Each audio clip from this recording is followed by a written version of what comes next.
Listo, ya está. Hola, buenos días, buenas tardes, buenas noches. Estamos en la segunda parte de la unidad 2, parte 2, de Filosofía y Epistemología. Si estás a distancia, nuevamente gracias. Y si estás presencial, también gracias por todo tu tiempo. Les comentaba que ahora sí vamos a ver a la trilogía que más me interesa que revisemos, porque esto sí es filosofía de la ciencia, pura y dura, perdón. O sea, si vamos a aprender autores de filosofía de la ciencia, son estos tres. Vamos a empezar con el número 1. Wittgenstein. ¿Alguien sabe algo de Wittgenstein? No. Perfecto. No hay ningún problema. Miren, les voy a pasar una foto de Wittgenstein y lo vamos a ir trabajando. Este autor es de los autores más interesantes en filosofía, de hecho, de los más estudiados. Es como un autor bien popular. Y se llama Wittgenstein.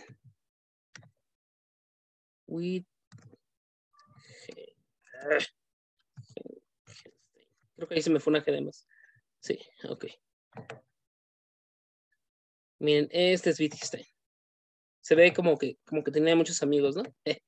Bueno, él tiene una vida bien interesante, nada más voy a recuperar algunos elementos para que lo tomemos en cuenta. Por ejemplo, él fue compañero de kinder de Adolfo Hitler.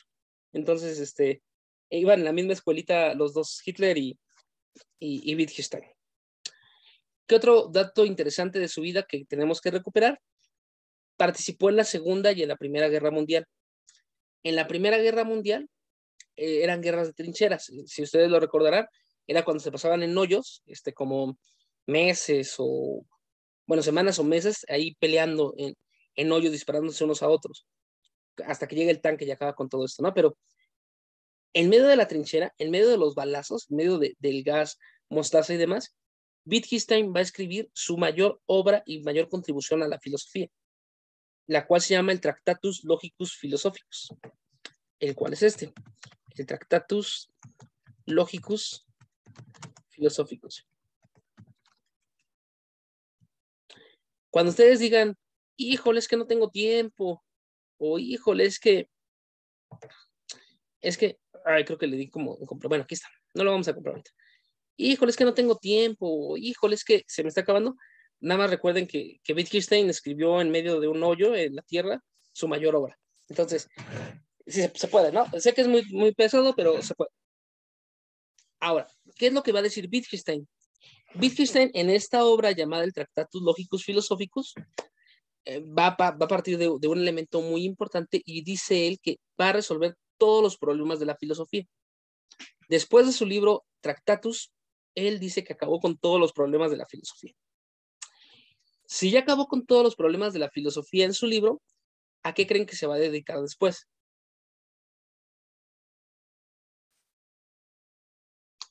¿La Pues ciencia? algo así, o sea, sí, como dice, ya acabé con la filosofía, pues se volvió pintor de casas, se volvió arquitecto, se volvió maestro de escuela rural, porque ya había acabado con todos los problemas de la filosofía. El único que logró desmentirlo de que no había acabado con todos los problemas de la filosofía fue él mismo 20 años después. Entonces, por eso se le conoce como el primer Wittgenstein y el segundo Wittgenstein.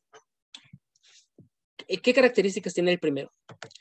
Para el primer Wittgenstein, y esto es muy importante, toda la filosofía son problemas del lenguaje. Es decir, para Wittgenstein, todo lo que pasa en la filosofía son problemas del lenguaje. Aquí no se trata de Dios, no se trata del alma, se trata de aclarar el lenguaje. Mientras más claro tengas el lenguaje y más preciso lo tengas, menos problemas filosóficos vas a tener. Por ejemplo, ante la pregunta, aquí decimos, ok, ante la pregunta, toda la filosofía son problemas del lenguaje. Ante la pregunta, ¿qué es Dios?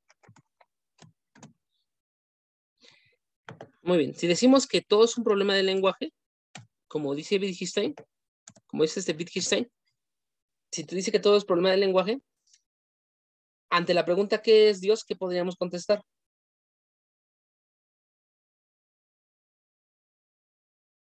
que es una construcción Efectivamente, social sí. del lenguaje. Efectivamente, sí. De entrada va a decir Wittgenstein, muchas gracias, Fernando. De entrada va a decir Wittgenstein que la frase está mal hecha. Que si nos parece profundo de más es porque está mal construida la frase. Que lo que tendría que decir la frase en realidad es ¿a qué designamos? No, perdón. Cuando usamos la palabra Dios. En vez de preguntarnos qué es un Dios o qué es Dios, lo que dice Wittgenstein es no, estás explicando mal el lenguaje, aplícalo como es. Y es cuando usamos la palabra Dios y es muy diferente. Podemos utilizar la palabra Dios cuando tenemos miedo, cuando queremos sentirnos tranquilos, ya Dios dirá.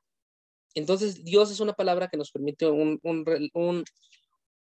una pausa psicológica, una pausa mental. Entonces, lo que va a decir Wittgenstein es, no hay problema con Dios, nada más que no es un problema metafísico, es un problema del lenguaje.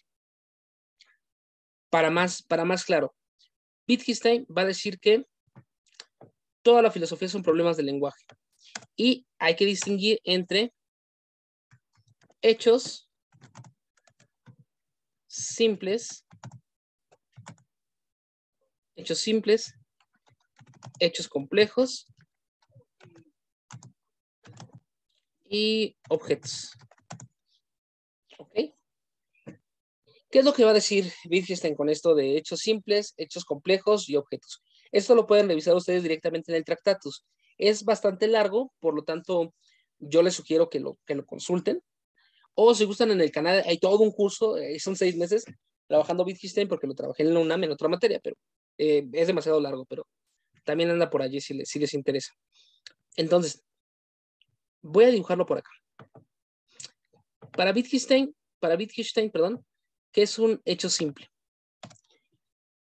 Wittgenstein va a decir que cuando nosotros vemos algo, cuando observamos algo, nunca lo observamos aislado, sino que siempre lo observamos en relación con otras cosas.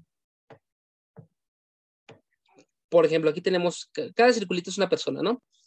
Dice que cuando yo entro a un cuarto, a una sala, no es que vea a una persona y luego vea a otra y luego vea a otra, sino que de golpe vea a todas las personas y cómo se relacionan entre sí. Juanito es primo de Carla, Carla es mamá de Fernanda y así. Entonces el hecho simple son todas las relaciones que se dan de golpe. Puedo desintegrar esos hechos simples en los objetos, pero eso se da posteriormente. Entonces para Wittgenstein, lo primero que voy a observar es el hecho simple. El hecho simple lo puedo descomponer en objetos. Y los hechos simples conforman los hechos complejos, que son elementos ya más estructurados.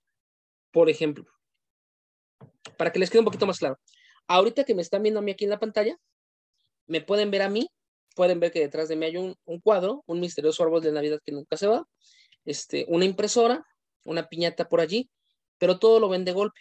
Entonces, en el cuadro del profe, la piñata del profe, y lo van vinculando. Es hasta un momento posterior en el cual ya dicen la piñata, o el profesor, o el cuadro, pero primero todo les llega de golpe. ¿Esto qué sentido tiene para la ciencia? Wittgenstein va a decir que la ciencia, hechos simples, complejos y objetos. La ciencia es un lenguaje objetivo. Bueno, sí, es un lenguaje, la ciencia es un lenguaje objetivo que describe la realidad. Si conocemos todos los hechos, conocemos toda la realidad. ¿Ok? Entonces, para Wittgenstein, la ciencia es un lenguaje estructurado que nos permite entender al mundo. Y si conocemos todos los hechos, todos los enunciados del mundo, conocemos la realidad. ¿Qué es la ciencia entonces? La ciencia es un lenguaje que nos permite dibujar la realidad. Y si conocemos todos los hechos del lenguaje, conocemos todo el mundo, que es el objetivo de la ciencia, conocerlo todo. ¿Dudas, preguntas con esto? No, ninguna. Ok. Este pensador en particular sí está pesado, ¿ok? Entonces, les voy a compartir otros enlaces y demás para que lo podamos revisar. Después de este, vamos a tener a otro autor. Bueno, también tenemos al segundo Wittgenstein, el cual, mañana les paso un video de él porque es otra línea, pero el que nos interesa para filosofía de la ciencia es el primero. Ahora, el siguiente es Carnap.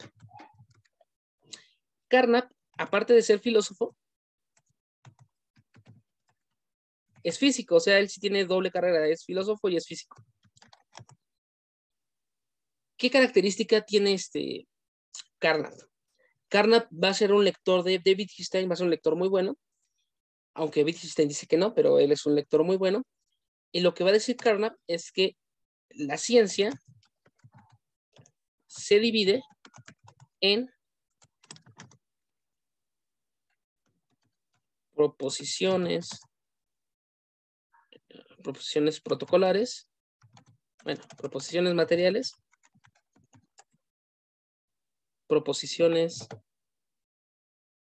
perdón. Es que aquí está mala. Proposiciones. Ok. Proposiciones materiales, proposiciones formales y pseudo objeto.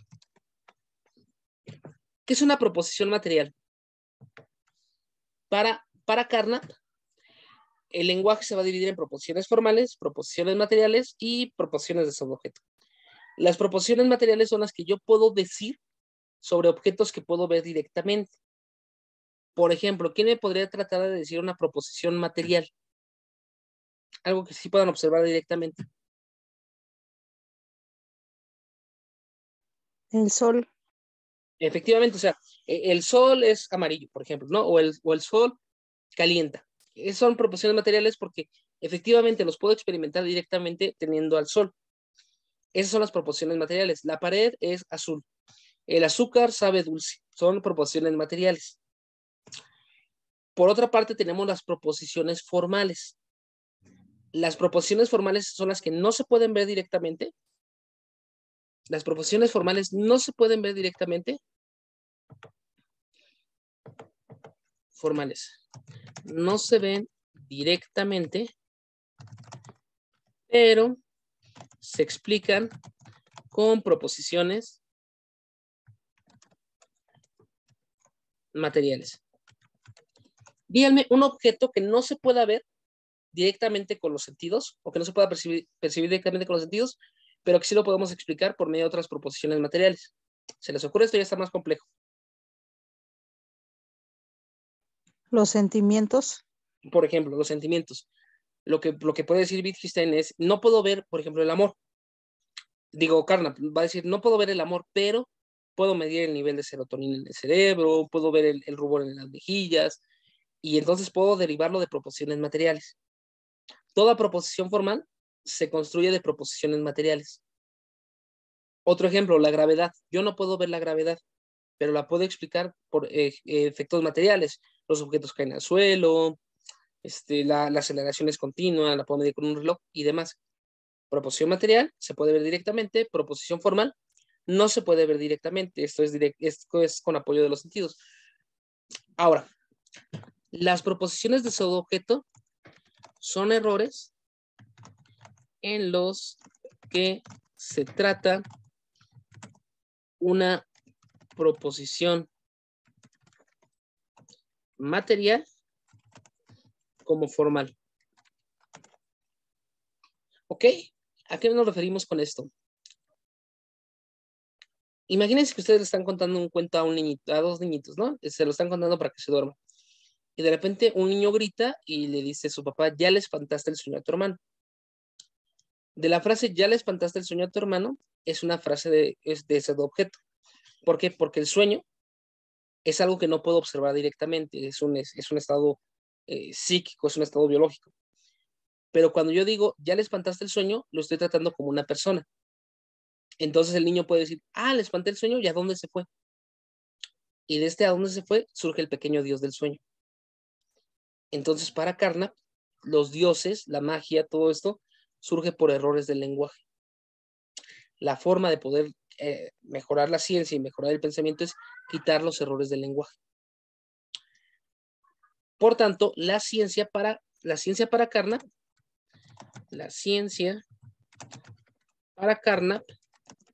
es antimetafísica. Toda proposición que no se puede explicar materialmente es un problema. Explícame más, Aida, porfa.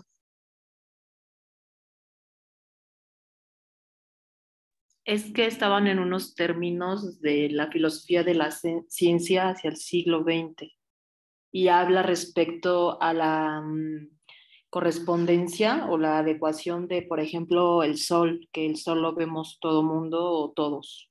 Sí. Y el consenso que se hacen acuerdos con unas reglas exactas para que se haya o se realice una verdad. Ambos hablan de las verdades. Sí, La pregunta era esa, que si iba encaminado con lo que estos filósofos podrían compartir. Totalmente, sí. De hecho, Carnap es un filósofo correspondentista. Es decir, que él piensa que hay una correspondencia entre lo que piensa y la realidad. Él no cree tanto en el consenso, eso ya lo vamos a ver un poquito más adelante con Kuhn, pero todavía no llegamos con él. Pero sí es correspondentista. ¿Ok? Ok, ahora, profesor. Gracias. De nada. Vamos con nuestro último autor del día de hoy. Yo creo que este autor lo vamos a ver ahorita, pero mañana les voy a pasar otro video de él porque está un poquito largo, que es Karl Popper. Karl Popper. Este autor, si ya lo revisaron, porque muchos de ustedes entregaron ya la actividad, Karl Popper, ¿cuál es la postura filosófica o postura de la ciencia que él va a señalar? ¿Se acuerdan cómo se llama?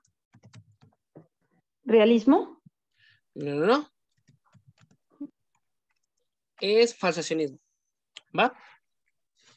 ¿Qué es esto del falsacionismo? Exacto. Gracias, Cecilia. Karl Popper va a señalar el falsacionismo. ¿Qué es lo que dice el falsacionismo? Dice que no debo buscar la afirmación de mi tesis, sino buscar contradecirla. ¿Qué es lo que va a decir Popper? Popper va a decir que si yo trato de afirmar o trato de comprobar mi tesis, lo voy a terminar haciendo. Por ejemplo, si yo creo en los horóscopos, voy a agarrar un horóscopo y me va a decir que tengo razón. Si yo creo que los bitcoins es un negocio, voy a abrir un periódico y voy a tener la razón. Si yo creo que mi perro sabe hablar, voy a escuchar un ladrido, voy a decir está hablando y voy a tener la razón. Entonces dice Popper que la ciencia no se maneja por verificación, sino por falsación. ¿Qué es esto de falsación? Es poner a prueba tu teoría buscando lo contrario. El ejemplo más claro con el cual se explica esto es el de los patos negros. Si yo digo todos los patos son blancos, si yo quiero demostrar esta teoría, no puedo contar cada patito porque nunca voy a acabar, hay muchos patitos. En vez de eso, ¿qué es lo que propone que hagamos Popper?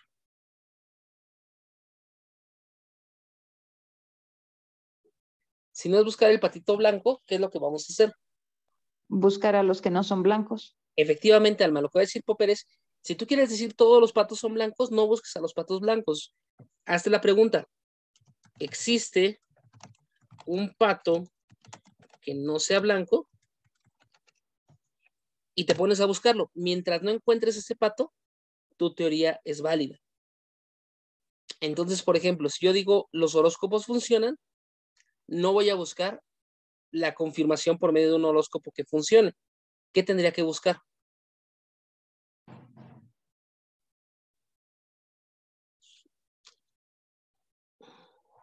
Piensen. Si yo digo los horóscopos funcionan, si yo quiero comprobar científicamente que eso es cierto, según Popper, ¿qué es lo que tengo que buscar? Que no son ciertos. Ajá, tengo que buscar un caso en el cual no se cumpla. Y efectivamente hay muchísimos casos donde no se cumple. Entonces, no es científica la teoría. Es una pseudociencia. Para Popper, las ciencias pasan este criterio. Y a esto es lo que se llama el problema de la demarcación científica. ¿Qué es esto de la demarcación científica? Con esto cerramos. Para Popper, la demarcación, y esto es parte de su segunda actividad para que la tengan bien clarita, la demarcación es señalar qué cosas son ciencia y qué cosas no son ciencias. ¿Cuál es el procedimiento para saber si algo es ciencia para Popper? Para que algo sea ciencia, número uno, Que sea tiene... cierto, ¿Cómo? que sea verdad la ciencia. Va por allí, pero como no podemos saber que sea verdad, lo que tenemos Tiene que que ser probar, poner a parcial, prueba. falsa. Mande. Bueno, Falsa. Efectivamente, tiene que ser falseada. El primer elemento. Segundo elemento. Por aquí tengo un mensajito. Tiene que ser falseada. Segundo elemento, decimos, efectivamente, separa la ciencia falsa de la ciencia verdadera. ¿Cómo las va a dividir a la ciencia falsa de la ciencia verdadera? La ciencia verdadera tiene estas características, ¿ok? Tiene que ser falseada. No puede explicar todo.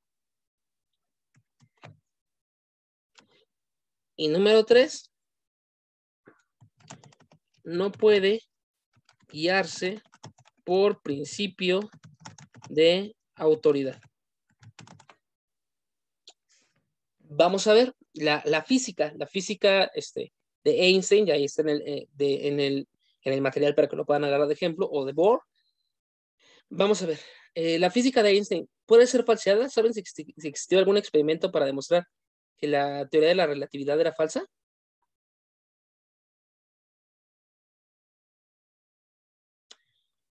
Este es un pasaje bien interesante de la filosofía de la ciencia. Ustedes lo pueden buscar. Sí, hubo un experimento en el cual se buscaba la curvatura del planeta, en el cual se buscaba la curvatura del planeta y se hizo un experimento. Si el experimento fallaba, la teoría de Einstein era falsa. Si lo pasaba, era verdadera. Entonces, sí es falseada. Primer punto. Número 2, no puede explicar todo.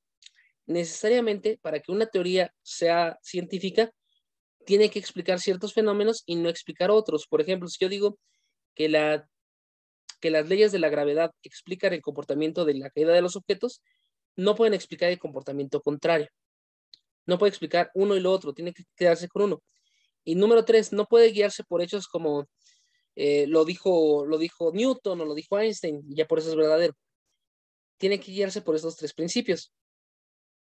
Vamos a ver. Si yo, por ejemplo, voy a leer las cartas del tarot, lo que teníamos que hacer para ver si el tarot es una ciencia, tenemos que primero suponer si puede ser falseada. Es decir, hacer un experimento en el cual si la lectura del tarot no se cumple, se pierde la ciencia, si no prevalece. Ustedes pueden ir con los lectores de cartas y no les van a permitir hacer esto. Siempre que les lean la carta van a tener la razón. Entonces, primer tache. Número 2, a través de la lectura de cartas se puede explicar todo. Todo. Te van a explicar por qué eres bueno, por qué eres malo, por qué va a temblar, por qué no va a temblar. Se puede explicar todo. Por tanto, tampoco es una teoría científica. Y número 3, ¿en qué se guían? En el principio de autoridad de los arcanos antiguos, que fueron los que los crearon. Entonces, tampoco lo cumple. Entonces, la filosofía la teoría de Popper de la falsación se va a marcar por estos 3 elementos. Para cerrar, ya nos vamos. Para Popper, la psicología de Freud es ciencia.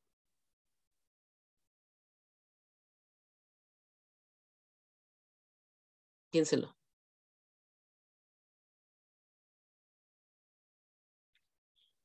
Podría ser. Podría ser. De hecho, aquí hay un punto interesante. Popper se analiza la teoría de Freud. Y lo que dice es que Freud, a través del complejo de Edipo o el complejo de Electra, puede explicar cualquier tipo de comportamiento. Entonces, puede explicar todo, no es científica. Número 2, hay casos en los que el psicoanálisis no funciona, entonces es falseada, no funciona. Y número 3, si lo dice Freud, tiene la razón, entonces no funciona. Para Popper, Freud es una pseudociencia. No, tampoco hay que creerle todo a Popper, ¿no? Pero para Popper, Freud es una pseudociencia. Y este es un punto importante, porque entonces, ¿qué ciencia o qué elementos de la ciencia sí pasarían la prueba de Popper? el cognitivismo, el conductismo, la teoría sistémica, la Gestalt y cosas así. Pero bueno, ¿qué es lo que van a hacer en su actividad? Nada más colocan una ciencia, explican con estos 3 elementos por qué es una ciencia y una pseudociencia.